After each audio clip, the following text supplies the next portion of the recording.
बिस्मिल्लाहिर्रहमानिर्रहीम। अस्सलाम वालेकुम नाज़रीन। नाज़रीन, आप देख रहे हैं प्रोग्राम सियासत और मईशत और मैं हूं असद काजी। नाज़रीन, पहले सेगमेंट में हम लोग जो इस टाइम 26वीं आईनी तरमीम पास की गई है वो मुतराज़ा तरीन आईनी तरमीम कही जा रही है। और इसके अलावा अब जो कमेटी बैठी है जो अब चीफ जस्टिस का तयन करेगी, अब वहाँ पर भी कुछ मसले मसाइल देखने में आ रहे हैं। मतलब ऐसी तरमीम पास करने की भी जरूरत क्या पेश आई।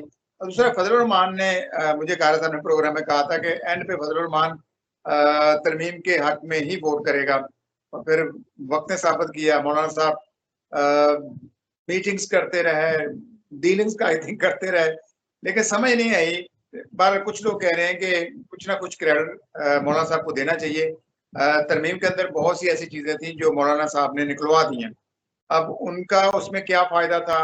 फिर सूद का 2028 तक कहते हैं जी वो खात्मा हो जाएगा, कैसे होगा, फिर बात करेंगे। दूसरे सेगमेंट में हम कोशिश करेंगे लाहौर प्रेस क्लब पर भी बात करें। ना, इसमें कोई शक नहीं है कि पाकिस्तान में सहाफत इस वक्त कारोबार बन चुका है और हमारे हुक्मरानों ने सहाफियों को भी तकसीम कर दिया हुआ है। प्रेस क्लब की सियासत में ये होता है कि वो नई मेंबरशिप खोलते हैं, फिर उसके लिए 1000 रुपए का फॉर्म रखते हैं। देखिए, सहाफी वैसे ही हैंड टू माउथ होता है, उसकी इतनी अच्छी सैलरी नहीं होती और अखराजात आपको पता ही है महंगाई के अंदर। अगर एक पेपर की आपने कास्ट लगानी तो 100 रुपए से भी आप वो जो फॉर्म होता है वो आप निकाल सकते हैं, उसकी मालियत रख सकते हैं। 1000 रुपए मालियत के मद में सुनने में आ रहा है लाख रुपए इकट्ठे किए गए। क्या ये रिफंडेबल होंगे? और दूसरा ये है कि जब ये साफ्ती तंजीम है, उनकी फलाह बहबूद के लिए है, तो फिर इसके लिए फीस क्यों रखी गई है? और दूसरा, सुनने में आ रहा है कि इसके अंदर चूंकि साफ्ती कॉलोनी के अंदर साफियों को कुछ प्लॉट्स भी अलाउड किए जाते हैं और बहुत से मफादात होते हैं, उनका भी तहफ़्फ़ुज़ मलहूज़ खातर रखा जाता है। तो ऐसी बहुत सी चीज़ें, इसी पर भी हम बात करेंगे। लेकिन प्रोग्राम का आगाज़ में चौधरी अमजद रब्बानी कारा साहब से स्टार्ट करूंगा। मौजूदा 26वीं आईनी तरमीम पर कारा साहब क्या समझते हैं? आपने मुझे याद है कि आपने कहा था कि जो मौलाना साहब हैं वो बिलाखिर हुकूमत के पास ही जाएंगे, हुकूमत की तरफ ही जाएंगे, वो पीटीए की तरफ नहीं जाएंगे। और फिर वक्त ने साबित किया, हमें यकीन था कि ये अपनी सियासत बचाएंगे, लेकिन शायद सियासत की बजाय उन्होंने वक्ती मफादात को तरजीह दी। क्या कहेंगे? काई साहब, हम लोग जो समझते हैं ना, हमें जो तस्वीर के सामने जो चीज नजर आती है ना, वो असल में तस्वीर के सामने होती नहीं। तस्वीर का सामने वाला रुख, हमें सामने वाला रुख नजर आता है, हमें पीछे वाला रुख हम देखना ही नहीं चाहते, ना हमें दिखाया जाता है। ठीक है। तो आप लोग जो देख रहे थे ना, आप तस्वीर का सामने वाला रुख देख रहे थे और मैं थोड़ा सा कोशिश कर रहा था कि तस्वीर की पिछला रुख भी देखूं। अब जी इस मुल्क की जो तारीख रही है ना, उस तारीख के तनाजर में मैं कह रहा था कि ये जो मौलाना फजलुर रहमान साहब है ना, ये कहीं ना कहीं आके कंप्रोमाइज हो जाएंगे।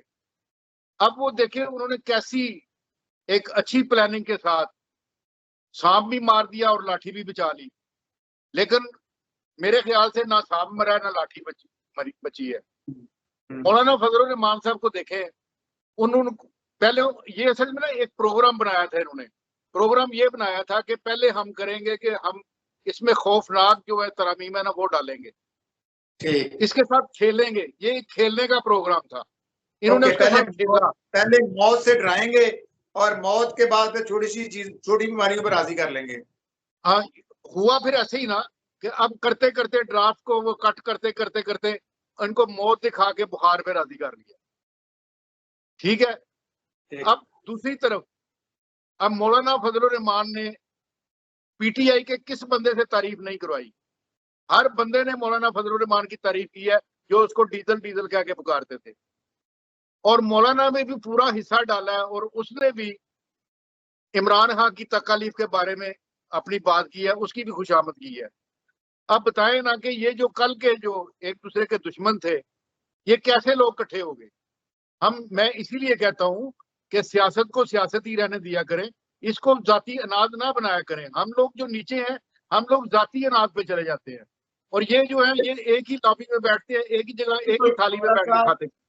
कारा साहब, यकीन जने वर्कर्स तो एक दूसरे के साथ दस्तों गिरेबान तो होते ही हैं, लेकिन मैंने देखा हमारे साथियों के अंदर भी इतनी तकसीम हो गई है। जो पे रोल पे हैं वो उनका तहफ़्फ़ुज़ कर रहे होते हैं और आपस में लड़ रहे होते हैं आपसी जो ताल्लुकात हैं वो खराब कर रहे होते हैं।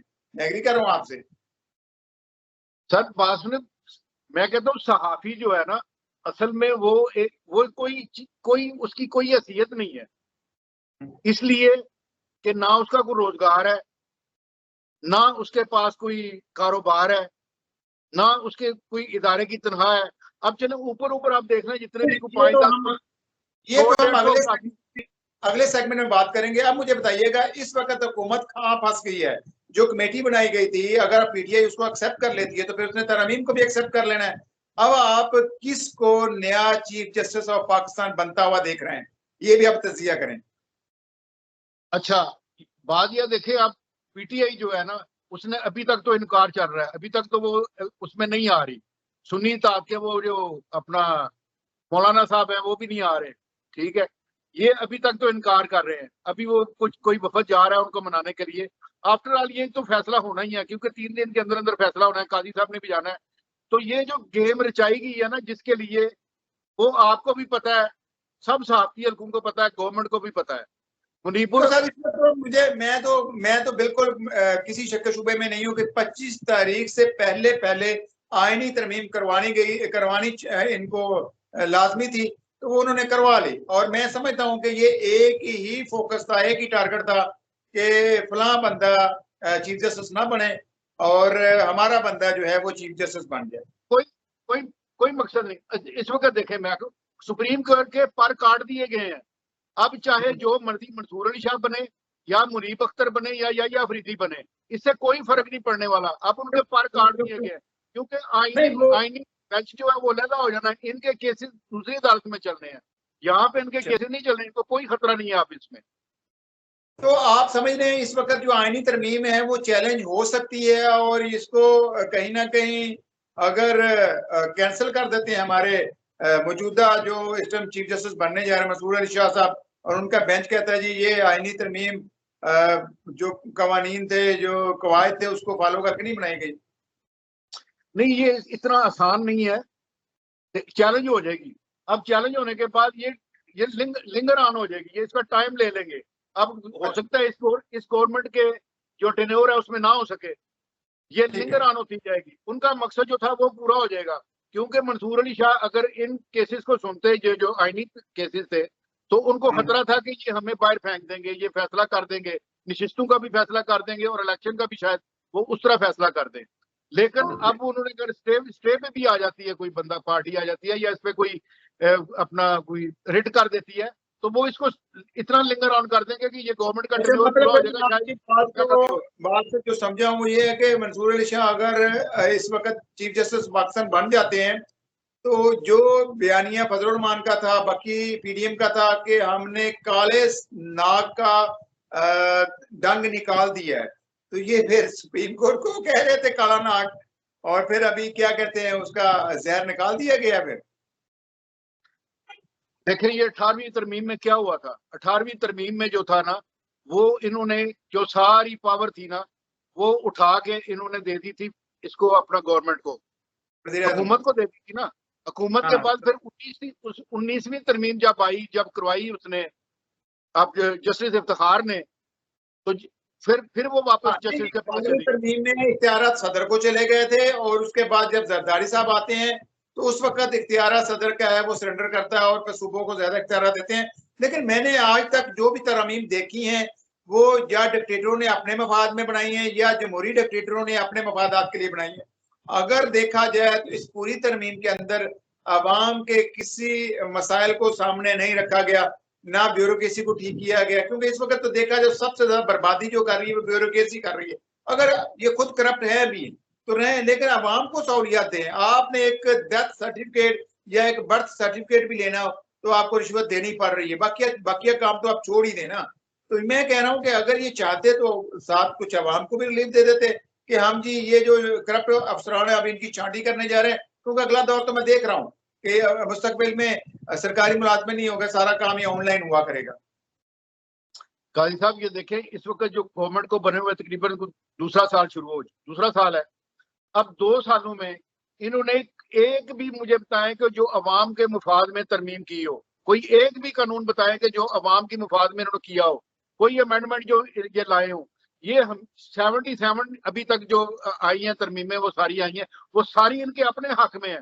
इन्होंने अपने हक को, हकूक को तहफ़्फ़ुज़ देने के लिए बनाया है। अब आए उस चीज के ऊपर जो हमारा टॉपिक है। मुझे इस वक्त बताइएगा कि प्रेस क्लब की जो सियासत है, ये मैं समझता हूँ सहाफियों को अपने राइट्स के लिए निकलना चाहिए, लेकिन बदकिस्मती ये है कि हमारे हुक्मरान भी पहले सहाफती इदारों को और फिर सहाफियों को अपने मकासद के लिए इस्तेमाल करते हैं।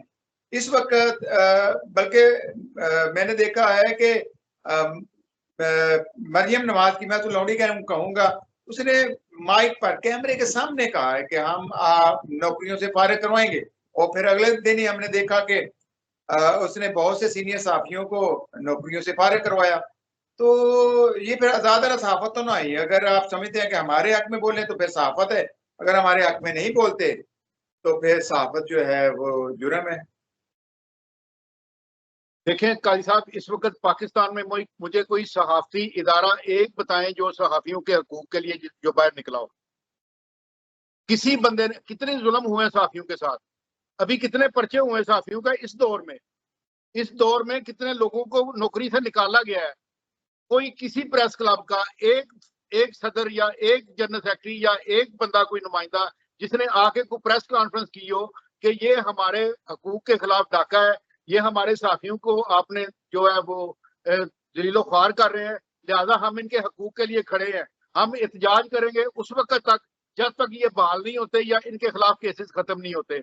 ये क्या करते हैं, ये कहते हैं जी कि अब ये पार्टियां बन गए हुए हैं, इनको भी मराद की जरूरत है। ये अपने लिए मराद इकट्ठी करने के लिए हुकूमती बेंचेस पे जाके बैठ जाते हैं, उनके साथ ये डीले कर लेते हैं, इन्हीं को ही प्लाट मिलते हैं, इन्हीं के साथ जो मिलते हैं, इन्हीं को ही वो गवर्नमेंट का जो फंड है वो रिलीज होता है। ये अपने हकूक के लिए तो उनके पास जाके बैठ जाते हैं, जंग नहीं करते। ये बिल्कुल उनके पास उनके नीचे बिछ जाते हैं, जाके बैठ जाते हैं, उनसे जाके अपना हिस्सा कदरे जुस्सा वसूल करते हैं। बाकी साथी तंजीमें जो है वो किसी साथी के लिए ना कुछ किया है ना कुछ करेंगी। ये मुझे उम्मीद है कि पाकिस्तान में कोई ऐसा इदारा नहीं है कि जिसने किसी के लिए, अब देखें यूटिलिटी स्टोर था, अब वो एक यकजान होकर निकले, उन्होंने अपने हकूक के खातिर लड़े और उन्होंने अपने इदारे को वापस बहाल करवा लिया। इसी तरह जहां पे भी एहतजाज हुआ वो अपने हक के लिए निकले, उन्होंने अपना हक ले लिया।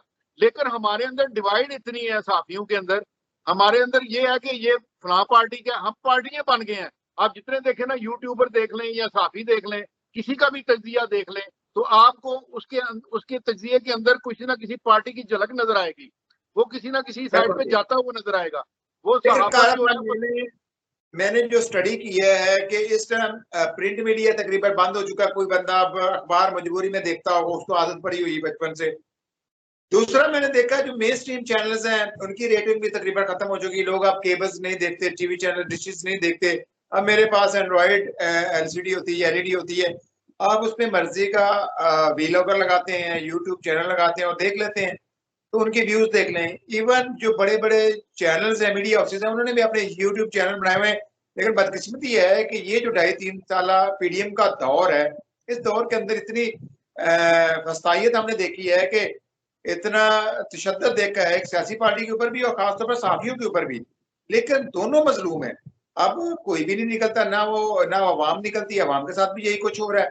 तो ये है कि ये खौफ है या लोगों की मजबूरी है कि लोग डर कर बैठ गए हैं कि अपने राइट्स के लिए अब बोलना ही नहीं चाह रहा, कोई निकलना ही नहीं चाह रहा। काजी साहब, जब देखें आप किसी इदारे में जॉब करते हैं तो आप पाबंद होते हैं उनके जो उसूल ज़वाबित होते हैं, उनके जो एसओपी होते हैं, उसके पाबंद होते हैं। अब ये है पाकिस्तान के हुक्मरान, अब आइन हमारे लिए है, इनके लिए ना कोई कानून है ना कोई आइन है। ये हम इनके लिए भेड़ बकरियां हैं, ये हमें जिस तरह चलाएंगे हमें चलना पड़ेगा। मेरी क्या औकात है, आपकी क्या औकात है कि हम अपनी आवाज को बुलंद कर सकें? जिस दिन आवाज बुलंद करेंगे फिर मारे जाएंगे। ये कहते हैं कि सहाफत चौथा स्तून है, तो आप तो स्तून के ऊपर ही खड़े होते हैं ना, इमारत खड़ी होती है, तो आप एक स्तून को नहीं मान रहे बल्कि दूसरे स्तून को भी नहीं मान रहे। तो ये फिर जमहूरी तो ना हुए ना, क्योंकि जब आप सहाफत को इजहार राय का इख्तियार ही नहीं देंगे, हक ही नहीं देंगे, उनकी आज़ादी को सलब कर लेंगे, तो फिर ना जमहूरियत रहेगी और ना सहाफत बचेगी और ना इनका इक़्तिदार बचेगा। काजी साहब देखें, ये मैनेज करते हैं, गवर्नमेंट कोई भी आए, पीपल्स पार्टी की आए, अपना मुस्लिम लीग नून की आए, पीटी की आए, हाँ। ये मैनेज करते हैं। और हमारी भी जरूरत है, हमने भी यहाँ पे रहना है, हमारी भी इज्जत नफ्स है और हर बंदे की एक कीमत है। अब ये जो है, ये किसी भी कीमत पर उस बंदे को, उस बंदे की मुंह पे अपनी जुबान डालेंगे। अब एक बंदा जो न्यूट्रल होकर बात करना भी चाहेगा तो वो नहीं कर सकता ना, ठीक है, उसको नौकरी से निकलवा दिया जाएगा। देखें, चैनल को छोड़ दें, नौकरी से निकलवाना वो एक चैनल की बात है। अब ये एक मेरा फंडामेंटल राइट है कि मैं अपनी आवाज को अपने चैनल पे या अपने एक 50 लोगों के साथ, अब ये इसका तो किसी के ऊपर कदर नहीं होनी चाहिए ना। अब ये इसके के ऊपर भी मुझे उठा के मार दिया जाएगा, मुझे पूछगिछ होगी, मेरे ऊपर पर्चे होंगे, तो मैं ये कैसे आजाद हूँ इस मुल्क में? कैसी आजादी है मेरे लिए कि मेरे लिए बोलना भी मुश्किल है, मेरे लिए ऊँघना भी मुश्किल है, मेरे लिए सोना भी मुश्किल है, मेरे लिए उठना भी मुश्किल है, मेरे लिए किसी से बात करना भी मुश्किल है। हमारी जितनी साथियों की तंजीमें हैं वो खामोश है। फिर मैंने देखा है जो बड़े बड़े साफी हमारे उस्तादों में से थे वो भी अब खामोश हैं। वो कहते हैं जी हमने ज़िया-उल-हक के माशाअल्लाह के अंदर कोड़े खाए, डंडे खाए।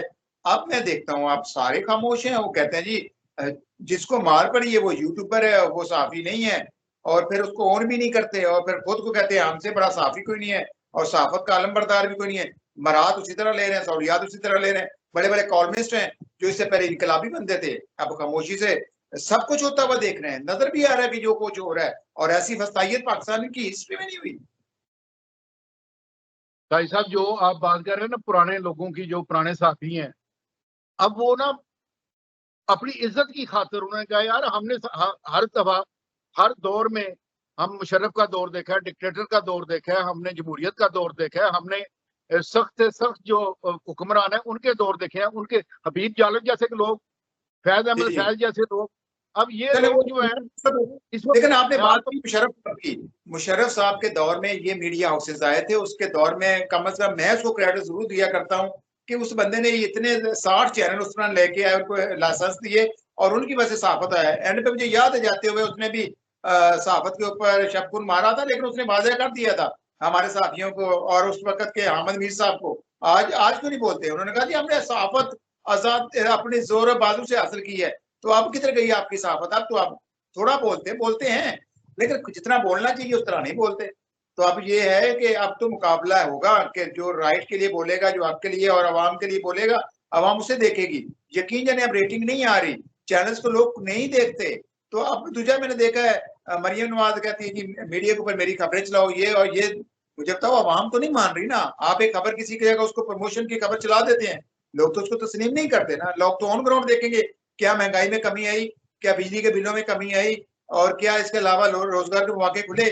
कुछ भी नहीं है। लोग दिन ब दिन महंगाई की चक्रियां पिसते जा रहे हैं।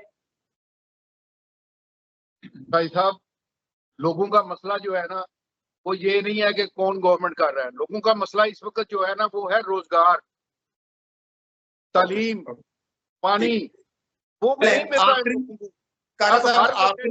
आखिरी 1 मिनट है, मुझे आप बताइएगा प्रेस क्लब की सियासत किस जगह पर चलती है, क्या पॉलिसी होती है, और इसके अंदर कितने टोटल ग्रुप हैं, और उन ग्रुप्स के अंदर क्या लॉबिंग होती है, किस तरह? अभी वो कह रहे हैं जी हम नए जो मेंबर साथी की हम मुहिम चलाने जा रहे हैं। नए मेंबर्स कैसे ऐड करते हैं, उसके लिए क्या तरीकाकार अपनाया जाता है? और 1000 रुपया फीस रखी है नए फॉर्म की।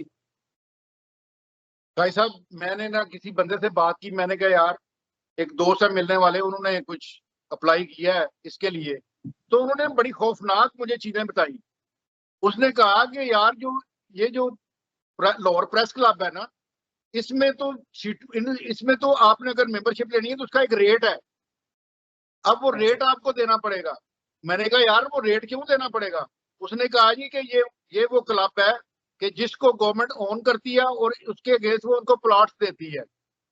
अब मैंने कहा यार मुझे तो प्लॉट नहीं चाहिए, मुझे तो एक तहफ़्फ़ुज़ चाहिए एक प्रेस क्लब से, कि मैं अगर कोई बोलता हूँ, मैं करता हूँ, मेरी को मुश्किल है, तो वो मैं कहता हूँ कि मेरे पीछे मेरा इदारा खड़ा हो। मुझे साफी समझते हुए मेरी तकालीफ के पीछे वो बंदा एक इदारा खड़ा हो। अब मुझे तो प्लॉट नहीं चाहिए, प्लॉट लेने हैं तो मेरे लिए और बड़े प्लेटफॉर्म है। मैं डायरेक्ट किसी वजीर मशीर के पास चला जाता हूँ, मैं उसको कहता हूँ जी मैं आपका स्पोक्स पर्सन बन जाता हूँ। इस वक्त टीवी तो पे तो सहाफत नहीं चल रही, इस वक्त तो सोशल मीडिया पे चल रही है। मैं आपका स्पोक्स पर्सन उधर, मैं उधर आपका प्रचार करता हूँ, प्लॉट तो मुझे उधर से भी मिल जाएगा। लेकिन मुझे नहीं समझ आता कि अब इस वक्त सीटें हैं 200 या 300, इन्होंने इतने देने हैं। अब जो फीसें जो जमा हुए हैं वो तकरीबन 4000 फार्म जमा हुए हैं। अब 4000 फार्म जो है उनका अगर 1000 रुपया भी लगाए तो ये 40 लाख रुपया बनता है। अब मुझे बताएं कि वो 40 लाख रुपया किस साफी पे लगा आज तक, किसके इलाज पे लगा है, किसके बच्चों की तालीम पे लगा है? कौन साफी है जो मरा है जिसके घर में जाके उन्होंने रोटी और आटा डाला हो? लेकिन ना साफियों की फलाह बहबूद के लिए तंजीमें होती है ना, उसी के लिए क्लब होते हैं ना। अब क्लब जो जब अपनी पेट पे अपनी जेब को देखेंगे तो कौन बंदा इन पर रिलाय करेगा?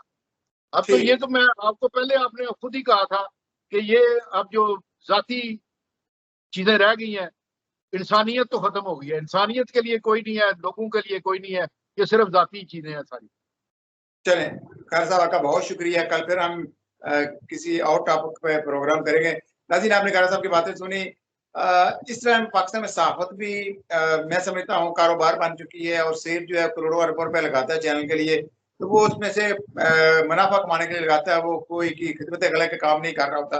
तो अब जो प्रेस क्लब है उसके साथ जितने भी दोस्त यार हमारे सीनियर सहाफी हैं, वो उस प्रेस क्लब से कहीं ना कहीं फायदा ले रहे होते हैं, इसमें कोई शक नहीं है। उसके कार साहब ने कहा कि सिफारिश चल रही है क्योंकि उसके पीछे एक प्लॉट है।